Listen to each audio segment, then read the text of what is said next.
Good evening सगळ्यांना. आता आपण सीटीएटी जी सप्टेंबर आहे त्यासाठी तयारी करणार आहोत. आज आपली सीडीपी ची 9 नंबरची टेस्ट आहे. जेवढ्यात तुम्ही मराठीमध्ये समजून घेणार तुम्हाला माहित आहे किती फायदा होतो. आज आपण प्रश्न काळजीपूर्वक समजून घेणार आहोत. जसे आपण पूर्वी समजून घेत होतो त्याच पद्धतीने आपण आज पण प्रश्न समजून घेणार आहोत. बघा, तुमच्या स्क्रीनवर पहिला प्रश्न आलेला आहे. पहिला प्रश्न, एक समावेशी कक्षा हे बघा, एक समावेशी कक्षा ज्या आता समावेशी कक्षा हा टॉपिक ज्यांनी बघितला असेल आणि ज्या विद्यार्थ्यांनी फक्त पॉइंट वाचून फक्त वरच्यावर कुठेतरी टॉपिक बघितला असेल त्यांचं उत्तर चुकेल, पण ज्या विद्यार्थ्यांनी टॉपिक काळजीपूर्वक बघितला असेल तर तुमचं उत्तर 101% बरोबर असेल.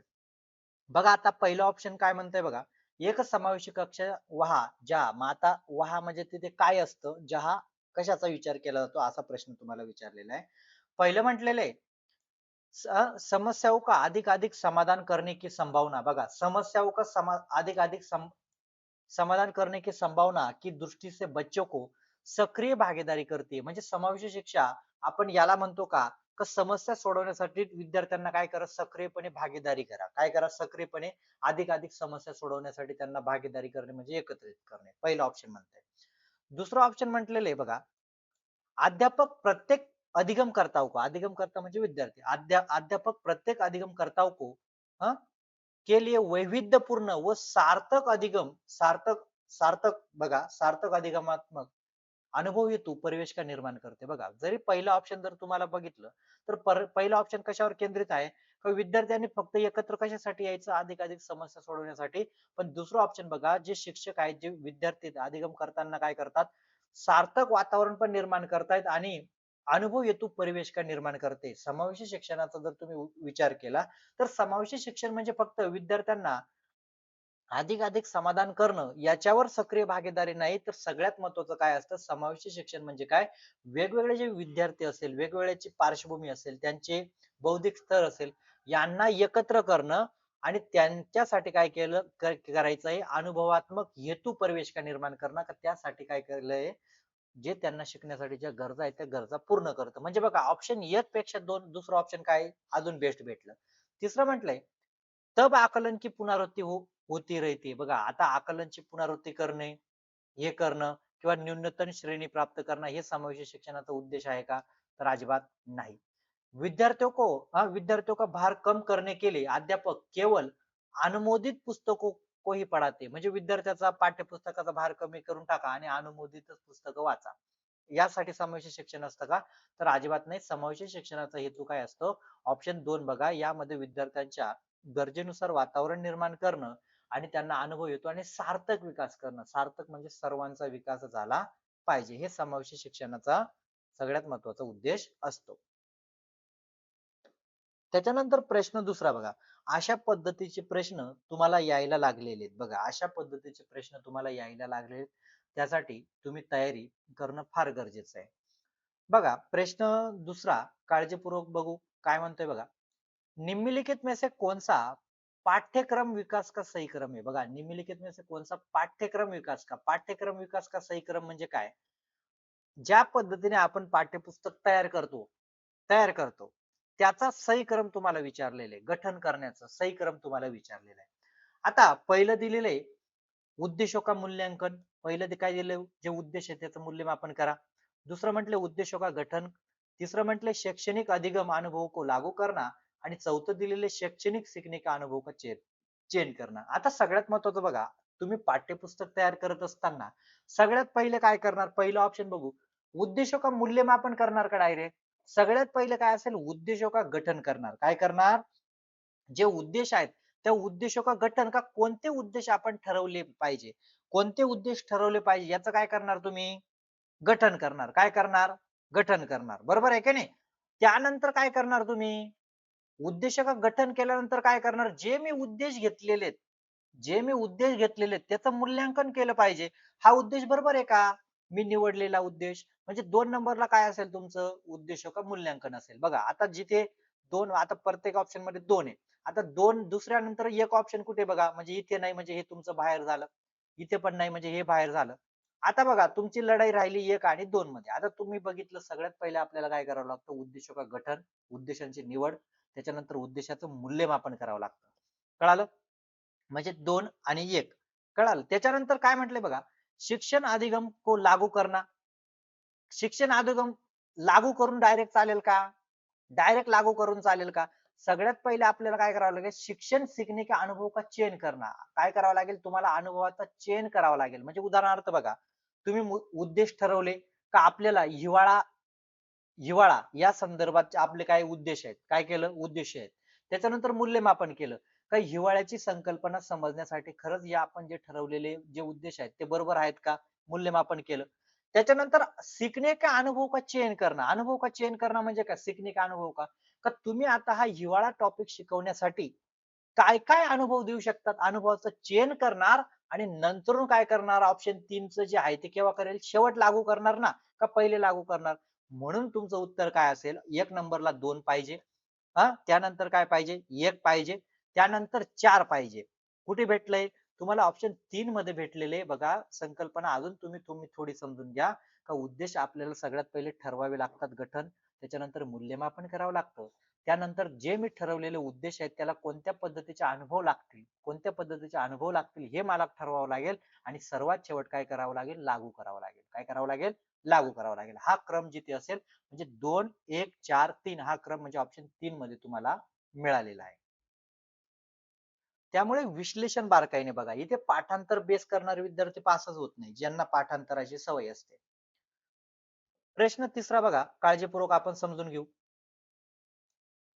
प्रश्न तिसरा काळजीपूर्वक समजून घ्या. विशेष आवश्यकता वाले बच्चों से, बघा विशेष आवश्यकता वाले आपण बघितलं होतं, गरजवंत विद्यार्थी असतात. विशेष आवश्यकता वाले बच्चों से व्यवहार करने के लिए निम्नलिखित में से दार्शनिक दृष्टिकोण, दार्शनिक म्हणजे काय, उपयोगी, दार्शनिक दृष्टिकोन में किसका अनुसरण किया जाना चाहिए. म्हणजे काय, जे आवश्यकता वाले असतात, गरजवंत म्हणजे उदाहरणार्थ ते दृष्टीबाधित असू शकतात, बरोबर आहे का नाही, विशेष आवश्यकता वाले बच्चे आहेत, त्याच्यासाठी कोणचा दृष्टिकोन तुम्ही, किसका अनुसरण किया जाना चाहिए, किसका अनुसरण किया जाना चाहिए. पहिला ऑप्शन म्हटलेले, पहिला ऑप्शन काय म्हटले बघा, उन्हें पृथक करने करने कर करके उनकी शिक्षा का किसी भिन्न शैक्षणिक संस्था में होनी चाहिए. म्हणजे काय करा, त्यांना वेगळं करून टाका. चालेल का, तर अजिबात नाही. वेगळं करणं हा हेतू आहे का, तर अजिबात नाही. दुसरं म्हटलेलं आहे, उन्हें केवळ व्यावसायिक प्रशिक्षण देणं. म्हणजे ज्याला जास्त, आता एखादा विद्यार्थी दृष्टीबाधित आहे त्याला सांगणार का तू दुसऱ्या शाळेत जा, नाही मग मग तू काय कर, फक्त व्यावसायिक प्रशिक्षण घे, तर हे पण बेस्ट नाही. तिसरं ऑप्शन काय म्हटले बघा, तिसरा ऑप्शन, उन्हें समावेश शिक्षा, बघा उन्हें समावेशी शिक्षा शिक्षा का और नियमित विद्यालय में अध्ययन करने का अधिकार प्राप्त है.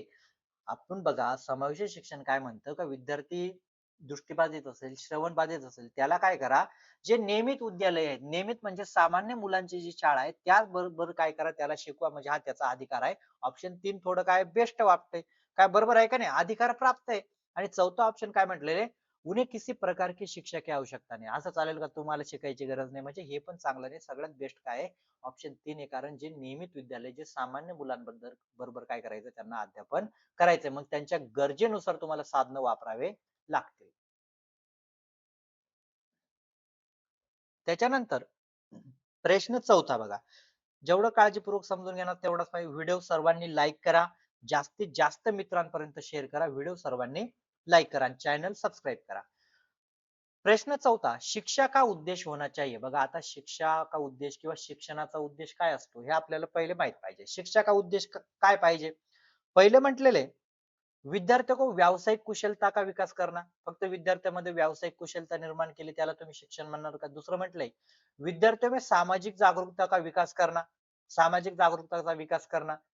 तिसरं ऑप्शन म्हटलंय, विद्यार्थियों को परीक्षा के लिए तैयार करना. आणि चौथा ऑप्शन म्हटलेले, हा व्यावहारिक जीवन के लिए तैयार करणं. आता बघा, आता काही विद्यार्थी असतील का ते म्हणतील का सर सगळेच ऑप्शन चांगले आहेत ना, पण मला सांगा, तुम्हाला बेस्ट ऑप्शन काढता आलं पाहिजे. बघा आता पहिल्या ऑप्शनवर आपण जाऊ. पहिल्या ऑप्शन मध्ये कशासाठी तयार करत आहे तुम्ही, फक्त व्यावसायिक साठी तयार करत आहे. कशासाठी, व्यावसायिक कुशलतासाठी. दुसऱ्या ऑप्शनमध्ये कशासाठी तयार करत आहे, फक्त सामाजिक जागरूकतेसाठी तुम्ही तयार करत आहेत. आणि तिसरं ऑप्शन काय म्हटलं, फक्त परीक्षासाठी तयार करणं, हे तर निगेटिव्ह असतं. आता मला सांगा, आणि चौथ्या ऑप्शन मध्ये काय बघा, व्यावहारिक जीवन के लिए तयार करणार. आता मला सांगा, जर तुम्ही व्यावहारिक जीवनसाठी तयार केलं तर त्याच्यामध्ये व्यावसायिक कौशल्य पण आलंच ना, कारण तो जीवनासाठी तयार आहे. आणि सामाजिक पण कौशल्य आलं. म्हणजे बघा हा जीवन हा शब्द आल्यामुळे काय झालं, व्यावहारिक जीवन के लिए तैयार विद्यार्थियों को तैयार करना म्हणजे ज्या वेळा आपण विद्यार्थ्यांचा जीवन के लिए तयार करणं म्हणजे सर्वांगीण विकास करताय. मग सर्वांगीण विकास झाला तर त्याच्यामध्ये व्यावसायिक कुशलता पण आली आणि सामाजिक जागरूकता पण आली. म्हणजे या दोघांपेक्षा सगळ्यात बेस्ट ऑप्शन काय असेल? ऑप्शन 4 भेटलेले आहे ना तुम्हाला. कारण याच्यामध्ये तो व्यावहारिक जे जीवन आहे, जीवनासाठी तयार होणं म्हणजे सर्वांसाठी तो तयार होत आहे. म्हणजे अशा पद्धतीचे प्रश्न तुम्हाला गोंधळ घालू शकतात, जर तुम्हाला बेस्ट ऑप्शन काढता आलं नाही तर. कळालं? त्याच्यानंतर प्रश्न 5वा बघा. प्रश्न 5वा काळजीपूर्वक समजून घ्या. वायगोस्की के अनुसार बघा. आता वायगोस्कीच्या अनुसार काय होतं हे आपल्याला पहिले काळजीपूर्वक माहित पाहिजे. टॉपिक काळजीपूर्वक तुम्ही अभ्यासले असतील तर.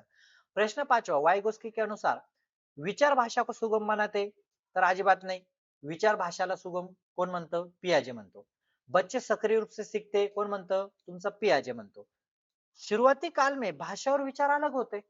वायगोस्की काय म्हणतो, सुरुवाती जो काळ असतो याच्यामध्ये भाषा आणि विचार काय असतात? वेगळे असतात. ऑप्शन 3 बरोबर बोलतंय. आणि बच्चे अनुकरण से भाषा ग्रहण करते हे बी.एफ. स्किनर म्हणतो. कोण म्हणतं? बी.एफ. स्किनर म्हणतो. म्हणजे ऑप्शन 3 हे सगळ्यात बेस्ट आहे. का वायगोस्की अनुसार विचारलेलं होतं. म्हणजे सुरुवातीचा जो काळ असतो त्याच्यामध्ये भाषा आणि विचार काय असतात? वेगळे असतात. हे तो म्हणतो. त्याच्यानंतर प्रश्न 6वा बघा.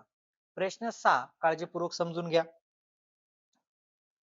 सामाजिक आर्थिक बघा, सामाजिक आर्थिक बघा, सामाजिक आर्थिक रूप से वंचित पृष्ठभूमि से बघा आने वाले बच्चों को कक्षा माहौल की आवश्यकता होती है जो बघा आता सामाजिक आणि आर्थिक वंचित पृष्ठभूमीचे जे मुलं आहेत त्यांना कशा पद्धतीच्या कक्षा का माहोल म्हणजे वातावरण की आवश्यकता कशी कशी वातावरणाची आवश्यकता असते आता हे तुम्हाला विचारलेलं आहे आता कसं वातावरण निर्माण करणार असं तुम्हाला उत्तर द्यायचंय पहिलं काय म्हणतले उनके सामाजिक और सांस्कृतिक ज्ञान को महत्व देता देता तथा उनको उपयोग करताय म्हणजे काय केलं पाहिजे त्यांचं सांस्कृतिक ज्ञान आणि भाषा ज्ञान याला काय दिलं पाहिजे महत्व देत आहे और तथा उनको उपयोग करताय म्हणजे थोडा पहिला ऑप्शन थोडं बेस्ट आहे कारण त्यांच्या समाजात सांस्कृतिक ज्ञान आणि भाषा ज्ञानाला तुम्ही महत्व देताय त्याचा उपयोग पण करताय पहिल्या ऑप्शन मध्ये दुसरं ऑप्शन बघू उनकी भाषा का उपयोग करने को हतोत्साहित करताय बघा जर त्यांच्या भाषा वापरायला तुम्ही हतोत्साहित केलं म्हणजे ते वापरू नका वर्गामध्ये ताकि वो मुख्य धारा में भाषा शिक सके म्हणजे तुमची भाषा वापरू नका किंवा तुमचे अनुभव सांगू नका असं चालेल का म्हणजे हे ऑप्शन दोन निगेटिव्ह आहे बरोबर आहे की नाही असं करून चालेल का तिसरं ऑप्शन म्हटले बच्चों को उनकी क्षमताओं के आधार पर वर्गीकरण करणं म्हणजे त्या मुलांचे त्याच्या बौद्धिक क्षमता असेल किंवा शारीरिक क्षमता असेल किंवा त्याची आर्थिक पृष्ठभूमी असेल त्याच्यानुसार जर तुम्ही वर्गीकरण केलं वेगळं केलं चालेल का तर अजिबात चालणार नाही म्हणजे तिसरं ऑप्शन पण बेस्ट नाही आणि चौथा ऑप्शन म्हणजे उन्हें अच्छा व्यवहार शिकाना अरे बाबा पहिले काय करावं लागतं सामाजिक आर्थिक वंचित पृष्ठभूमी वाल्यांना डायरेक्ट तुम्ही अच्छा व्यवहार शिकून चालणार नाही आधी त्यांची संस्कृती असेल भाषा ज्ञान आहे याला महत्व द्या तेव्हा ते वर्गात काय होईल चांगलं वाटेल त्यांना चांगलं वाटल्यानंतर तुम्ही पुढचा पुढचा क्रम काय असेल त्यांना चांगले व्यवहार तुम्ही सांगू शकतात पण पहिल्याच दिवशी तुम्ही त्यांना हे बघ रे आमच्या संस्कृतीमध्ये असं केलं जातं मग त्यांना किती वाईट वाटेल यार सर का आपल्याला कमी दाखवतात म्हणजे पहिला ऑप्शन सगळ्यात बेस्ट आहे कारण माहोल तयार करायचा आहे म्हणजे वातावरण तयार करण्यासाठी सगळ्यात बेस्ट काय असेल त्यांच्या संस्कृतीला महत्व द्या आणि भाषाला महत्व द्या आणि त्यांचा उपयोग करा तेव्हा त्यांच्यानुसार वातावरण निर्माण करेल या पुढच्या गोष्टी असतील कळाल त्याच्यानंतर प्रश्न 7 बघा प्रश्न 7 काय म्हणतोय आता हे अधिगम विकार हे प्रश्न तुम्हाला वारंवार येणार अति संवेदनशील बच्चों को सीखने में मदद करने के लिए बघा अति संवेदनशील बच्चों को सीखने में मदद करने के लिए निम्नलिखित में से कौन सा तरीका उपयुक्त तरीका नाहीये म्हणजे बघा अति संवेदनशील जे विद्यार्थी असतात त्यांना शिकवण्यासाठी खालीलपैकी कोणता तरीका उपयोगी नाहीये उपयुक्त तरीका नाहीये असं त्यांनी विचारलंय म्हणजे काय काढायचं तुम्हाला निगेटिव्ह काढायचं काय उपयुक्त नाहीये आता बघा पहिला ऑप्शन म्हटले अधिगम की वैकल्पिक तरीकों की हा पेशकश म्हणजे बघा या विद्यार्थ्यांना अति संवेदनशील जे विद्यार्थी असतात वैकल्पिक तरीके म्हणजे वेगवेगळे जे मार्ग मार्ग असतात वेगवेगळे जे मार्ग असतात त्याचे तुम्ही पेशकश करू शकतात बरोबर आहे का नाही हे पण चांगलं आहे दुसरा ऑप्शन काय म्हटले उनके दैनिक कार्यक्रम में शारीरिक गतिविधि का समावेश म्हणजे काय जे अतिसंवेदनशील जे विद्यार्थी असतात तर त्यांना आपण काय करू शकतो डायरेक्ट लक्ष ठेवा माझ्याकडे असं नाही तर त्यांना शारीरिक गतिविधी म्हणजे काय शरीराचा ते हालचाली करत असतात तुम्हाला माहित आहे मग शारीरिक गतिविधी असे जर जोडलं तर हे पण चांगलं आहे तिसरं ऑप्शन काय म्हटलंय बेचैन होने पर अक्सर उन्हें फटकार लगाना. म्हणजे ते जेव्हा बेचैन होतील, तुम्ही जर त्यांना फटकवलं, फटकार लगाना किंवा रागवले, बोलले तर चालेल का? म्हणजे हे जास्त निगेटिव्ह आहे. आणि चौथा ऑप्शन काय म्हटलंय, एक कार्य को छोटे-छोटे प्रबंधीय खंडों में तोडना. म्हणजे एखादा टॉपिक तुम्ही 35 मिनिटाचा आहे, ते 35 मिनिटं डायरेक्ट लक्ष देतील का? मग तुम्ही त्यांना 15-15 चे भाग करा. म्हणजे हे पण चांगलं आहे. पण बेचैन झाल्यावर तुम्ही जर त्यांना फटकार लगाना हे जर ऑप्शन घेतलं, तर हे त्यांच्यासाठी उपयुक्त नाही आणि हेच तुम्हाला काय होतं, विचारलेलं होतं. त्याच्यानंतर प्रश्न 8वा बघा. प्रश्न 8वा आपण काळजीपूर्वक समजून घेऊ. समावेशी शिक्षा का? बघा समावेशी शिक्षणावर डबल प्रश्न आलेला आहे. समावेशी शिक्षा के पीछे मूलधारा हे की बघा आता समावेशी शिक्षणाच्या मागे मूलधारा काय आहे? समावेशी शिक्षण काय म्हणतं हे आपल्याला माहीतच पाहिजे. पहिलं म्हटलेले समावेशी शिक्षणासंदर्भात पहिला ऑप्शन बघा. समाज में विभिन्नता और विद्यालयों को इस विभिन्नता के प्रति संवेदनशील होने होने के लिए समावेशी होने की आवश्यकता है. म्हणजे बघा समाजामध्ये जी भिन्नता असते, विभिन्नता असते आणि विद्यालय में इस विभिन्नता को प्रति संवेदनशील होणे का म्हणजे समावेशी शिक्षण काय म्हणतं, जी समाजामध्ये जी वेगवेगळी भिन्नता आहे, विविधता आहे, त्याच्यासाठी आम्ही संवेदनशील आहोत. संवेदनशील आहे म्हणजे काय? सगळेच विद्यार्थी एकाच वेळात सारख्या पद्धतीने शिकणार नाही. त्यांच्या गरजा वेगळ्या-वेगळ्या असतील, त्यांच्या क्षमता वेगळ्या असतील. यासाठी समावेशी शिक्षण कार्य करतं हे तुम्हाला माहिती आहे. पहिलं ऑप्शन थोडं बेस्ट आहे. तिसरं म्हटलंय प्रत्येक बच्चे के निष्पादन के लिए मानक एक समान तथा मानकीकृत होणे चाहिए. म्हणजे समावेशी शिक्षण असं कधी म्हणतं का प्रत्येक मुलाचं एक समान मूल्यमापन करा. त्या सगळ्यांसाठी मानकीकृत आकलन करा. अजिबात नाही. म्हणजे दुसरं ऑप्शन त्या संदर्भात बोलत नाही ते चुकीचं बोलताय. तिसरा ऑप्शन म्हणताय हमें विशेष आवश्यकता वाले बच्चों के ऊपर दया करने की आवश्यकता है. बघा म्हणजे ज्याला विशेष आवश्यकता नाही त्याच्यावर दया करा. दया करने की आवश्यकता है और उन्हें सुविधा तक उनकी पहुंच होनी चाहिए. अरे बाबा विशेष आवश्यकता वाल्यांवर दया करणे तुम्हाला एक सांगतो. शिक्षक आणि विद्यार्थी याच्यामध्ये नातं दया करणे नाही. तुम्ही सुविधाजनक आहे त्यांच्यावर दया करायला नाही तर त्यांच्या गरजेनुसार आवश्यकतेनुसार तुम्हाला साधन उपलब्ध करून द्यायचे. पण तुम्ही जर त्यांना आश्रित जर समजत असणार तर हा सगळ्यात आपला वेडापणा असतो. कारण विद्यार्थी आश्रित कधीच नाहीये. विद्यार्थी फक्त ज्ञान निर्माणसाठी आपल्याकडे आलेला आहे. बरोबर आहे की नाही? म्हणून त्यांच्यावर फक्त दया करा, त्यांना जास्त गरज आहे असं नाही. कारण जर बघा एखादा अपंग विद्यार्थी, आता काही विद्यार्थी शिक्षक म्हणू शकतात, का सर दया करणं पण चांगलं आहे ना. मग जर तुम्ही ज्या विद्यार्थ्यांना आवश्यकता आहे, जर प्रत्येक वेळा तुम्ही त्यांच्याकडे दयाच्या भावनेने किंवा आश्रितच्या भावनेने बघणार, तर उद्या चालून त्या विद्यार्थ्यांचा विकास होईल का? तर होणार नाही. यासाठी तुम्हाला साधनं उपलब्ध करून त्यांचा विकास करायचा प्रत्येक वेळा दया बघावी लागेल का? तर नाही.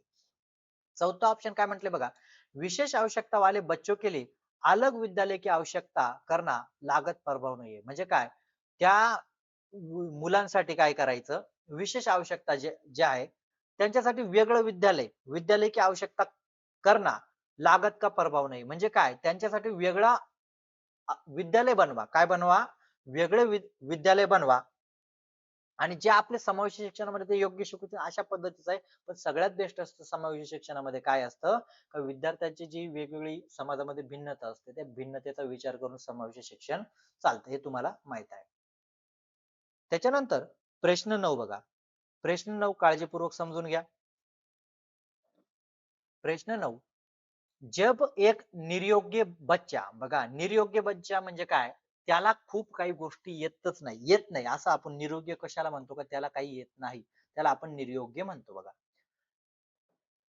काय म्हणतोय एक निर्योग्य बच्चा पहली बार विद्यालय आता है तो शिक्षक को क्या करना चाहिए म्हणजे एक निर्योग्य बच्चा पहली बार विद्यालय आता है तो शिक्षक को क्या करना चाहिए आता काय करणार असा एखादा विद्यार्थी तुमच्या शाळेत आला का त्याला काहीच येत नाही काय येतो काहीच येत नाही निर्योग्य आहे असा विद्यार्थी तुमच्या शाळेत आलेला आहे तर तुम्हाला काय केलं पाहिजे शिक्षकाने असं त्यांनी विचारलेलं आहे पहिलं म्हटलेले प्रवेश के लिए परीक्षा लेना अरे बाबा त्याला पहिलेच काही येत नाही त्याची परीक्षा घेता येईल का तर अजिबात नाही दुसरं म्हटलंय बच्चे की निर्योग्यता के अनुसार उसे विशेष स्थान देने का प्रस्ताव करना म्हणजे मला सांगा तुम्ही म्हणणार का हा बरं झालं तू आला ना आपल्या वर्गात पण एक जयश्री सोनाली सुवर्णा ह्या 2-3 मुले आहेत यांना पण काहीच येत नाही एक काम कर तू काय कर आता त्यांच्या जवळ जाऊन बसून घे असं करणार का त्याला स्थान देणार का तर तसं नाही तिसरं ऑप्शन काय म्हटलंय उसे अन्य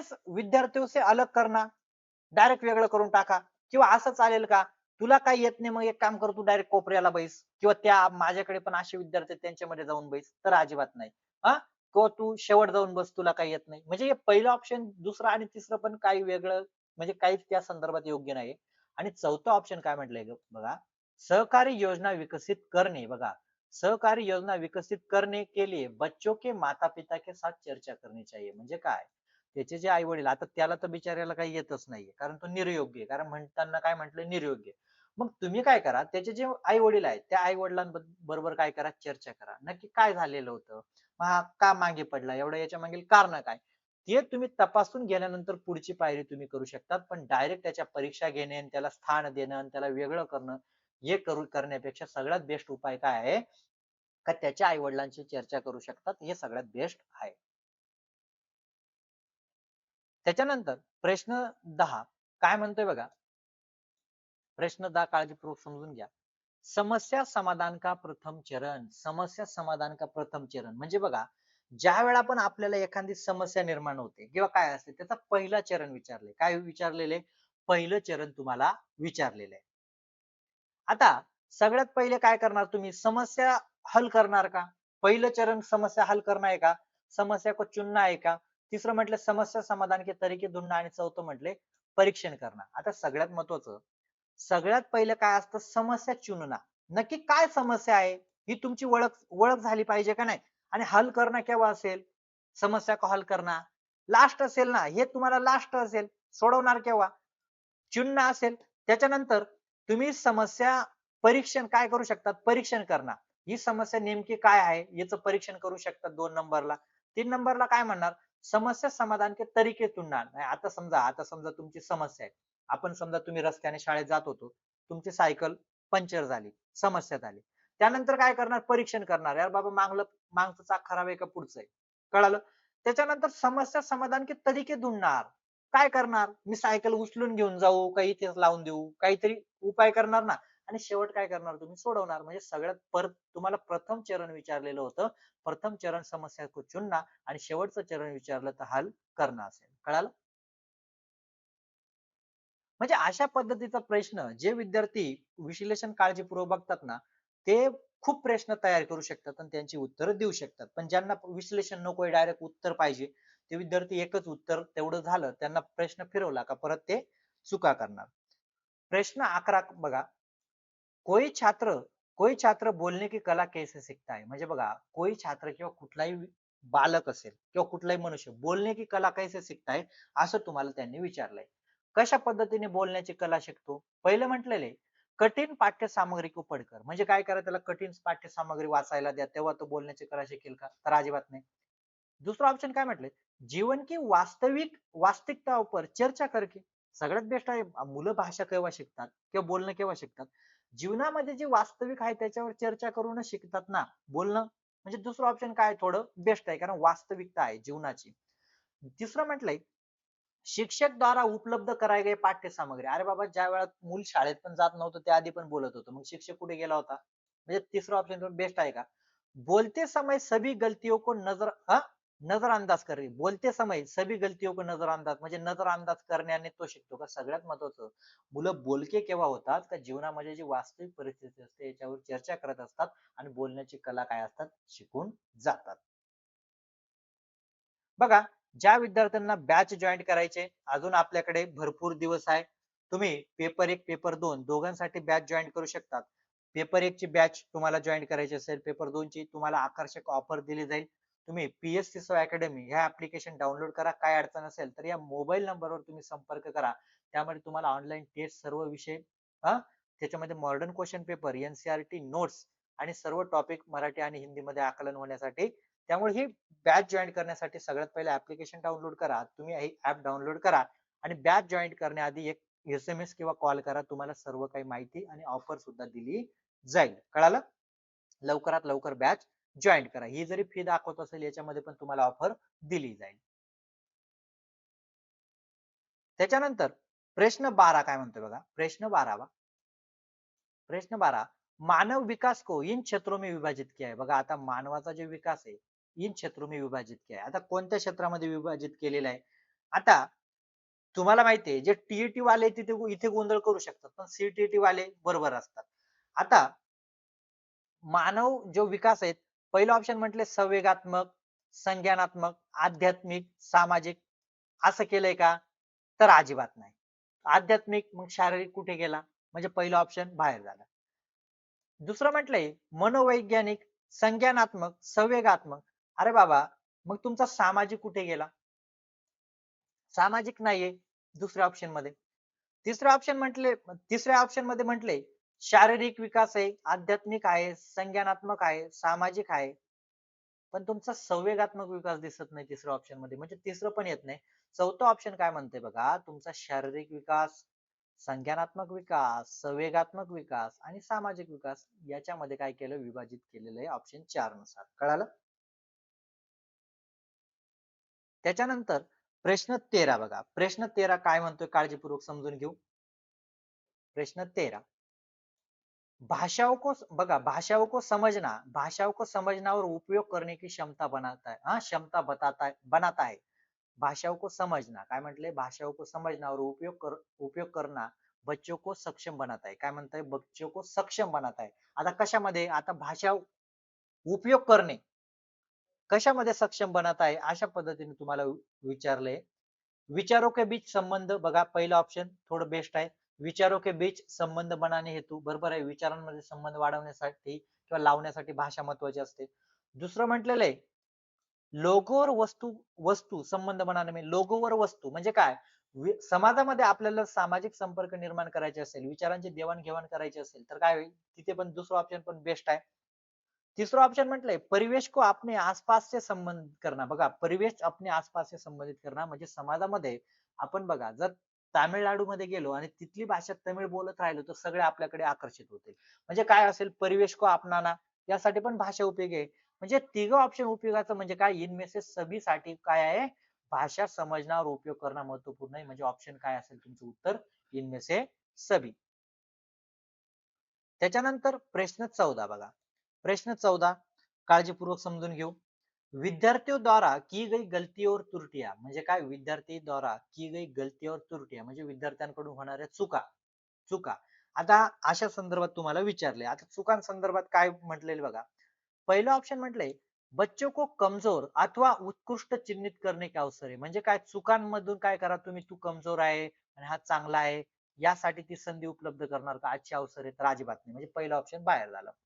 दुसरं ऑप्शन म्हटलंय शिक्षक और विद्यार्थियों की असफलता का सूचक है. नाही बाबा, मी चांगलं शिकवलं नाही म्हणून विद्यार्थी नापास झाले किंवा हे विद्यार्थी अभ्यास करत नाही म्हणून हे असफल झाले, याच्या सूचक असतात का त्रुटिया. तिसरं ऑप्शन काय म्हणतंय बघा. तिसरं ऑप्शन म्हणतंय उन्हें उनके चिंतन समझने, बघा उन्हें चिंतन समझने के अवसर के रूप में देखे जाने चाहिए. म्हणजे काय, एखादा विद्यार्थी चुका करत असेल तर आपण अंदाज लावू शकतो नक्की हा त्याचा अर्थ काय लावतोय, हा अर्थ का लावतोय म्हणून याची चूक होते. म्हणजे विद्यार्थ्यांची चिंतन समजण्यासाठी काय असते, एक प्रकारची संधी असते, अवसर असते. देखी जानी चाहिए और कठोरता से निपटणी जानी चाहिए. अजिबात नाही, सगळ्यात महत्वाचं ज्या तुमच्या त्रुटी असतात, ज्या चुका असतात त्या शिक्षकांकडून कशा पद्धतीने बघितल्या पाहिजे, का या विद्यार्थ्यांचे नक्की विचार कसे चालू आहेत, त्यामुळे याच्या चुका कुठे होत आहे हे पाहण्याची संधी म्हणजे काय असतं, त्रुटी. म्हणजे तुम्हाला तृतीय का महत्व असा एक टॉपिक आहे, त्यामध्ये तुम्हाला सर्व काही विश्लेषण दिलेलं आहे. आता तुम्हाला शेवटचा प्रश्न, व्हिडिओ सर्वांनी लाईक करा आणि जास्तीत जास्त विद्यार्थ्यांपर्यंत पोहोचवा. छात्रगत समस्याओं का, बघा छात्रगत समस्याओं का पता, पता किस परीक्षण से संबंध है. म्हणजे छात्रगत समस्या म्हणजे एखाद्या विद्यार्थ्याला अडचण येत, त्याचा पता लगाना किस परीक्षण से संबंधी हुए असं विचारलंय.